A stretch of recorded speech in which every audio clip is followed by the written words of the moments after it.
Buenos días amigos, hoy os traigo la cuarta historia inspiradora para hacer equipo y me detengo en la empresa Nike y en su fundador Phil Knight. Seguramente uno de los aspectos fundamentales a la hora de hacer equipo y de gestionar equipos sea la gestión emocional, o mejor dicho, saber gestionar el impacto emocional que tienen determinados hechos o acontecimientos en las personas que forman parte de ese equipo. Puede ser una conversación subida de tono que mantenemos con un compañero o con nuestro jefe, puede ser un ascenso al cual estamos aspirando y que finalmente no se ha ido concedido, o un proyecto en el cual habíamos depositado muchas de nuestras esperanzas e ilusiones y que finalmente no logramos. La empresa Nike no siempre ha sido el gigante de ropa deportiva y calzado deportivo como conocemos en la actualidad. De hecho, sus orígenes son bastante humildes y era una empresa que se dedicaba a la importación de zapatillas deportivas desde Japón y que posteriormente comercializaba de forma ambulante por diferentes puntos de Estados Unidos.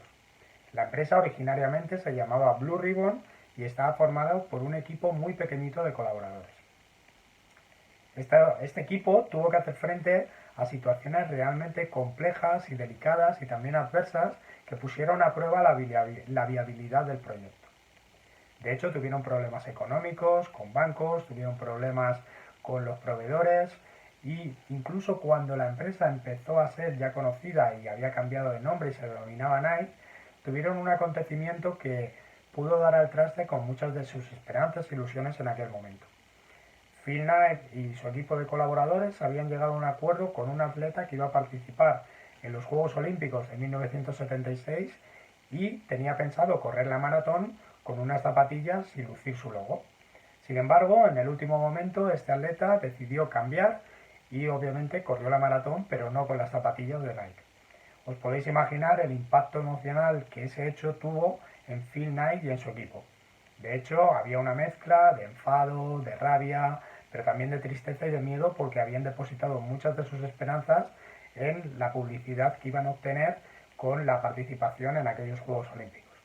Y este es un aspecto fundamental que todas las empresas y todos los equipos deben tener en cuenta en el día a día, y es el impacto emocional que tienen determinados acontecimientos en las personas que forman parte de sus equipos.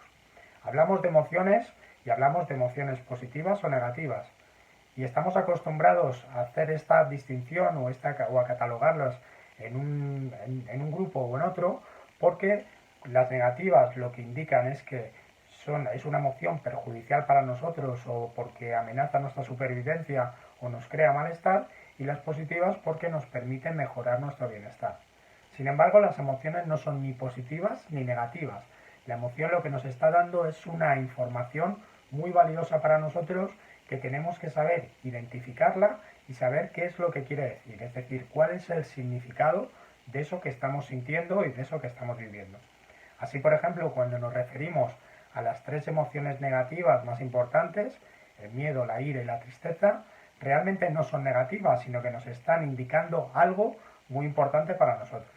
Por ejemplo, cuando sentimos miedo, implica o significa que hay algo, un peligro, una amenaza que pone en riesgo nuestra supervivencia o nuestro día a día.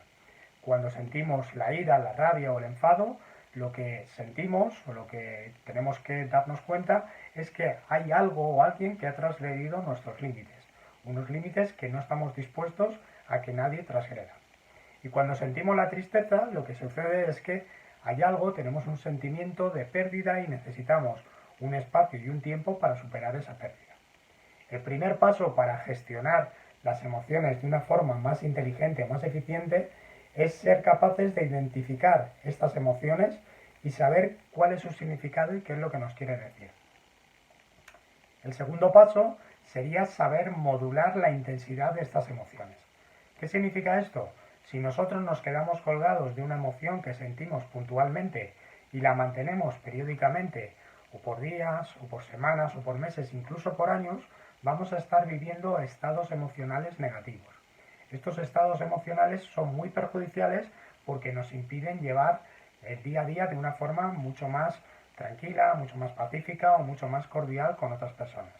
Por ejemplo, cuando sentimos una sensación o cuando tenemos una emocionalidad de miedo y la mantenemos en el tiempo, pasamos a estar viviendo un estado anímico de ansiedad, que dificulta mucho el que tomemos decisiones inteligentes. Cuando, por ejemplo, tenemos una emoción de ira y la mantenemos en el tiempo, estaremos viviendo un estado anímico de resentimiento. Y este estado anímico es muy perjudicial porque no vamos a mantener una paz ni una tranquilidad con el entorno que nos rodea. Y cuando tenemos una emoción de tristeza y la mantenemos en el tiempo, podemos caer en estados anímicos de resignación o de depresión que nos llevarán a tomar decisiones realmente erróneas y equivocadas para nosotros. Por lo tanto, es fundamental el saber modular la emoción que estamos viviendo en un momento determinado para poder autocontrolarnos y para poder autorregular nuestra emoción. Es lo que llamamos el autocontrol, autorregulación emocional.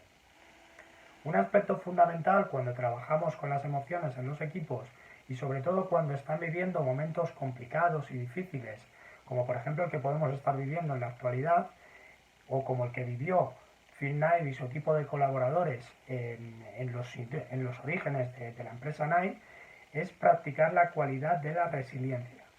Una cualidad que nos permite afrontar situaciones muy complicadas y superarlas para no quedarnos estancados ahí o que finalmente nos rindamos ante la situación que se está produciendo. Para ello es fundamental trabajar determinadas competencias o cualidades como la autoestima, que es nuestra capacidad para saber valorarnos y querernos a nosotros mismos, o la confianza que tengamos en nosotros mismos, o la confianza que tengamos en la vida a la hora de resolver determinadas situaciones adversas y complicadas. Espero que te haya gustado la historia inspiradora de Phil Knight y de su equipo y que les permitió superar situaciones complejas, delicadas y adversas para convertirse en la empresa que terminaron siendo uno de los mayores gigantes del mundo de la ropa deportiva y del calzado deportivo. Espero que esta forma de gestionar las emociones te sea válida y te sea útil y puedas aplicarla en el día a día y en el de tus equipos. Un abrazo y nos vemos en la próxima historia inspiradora.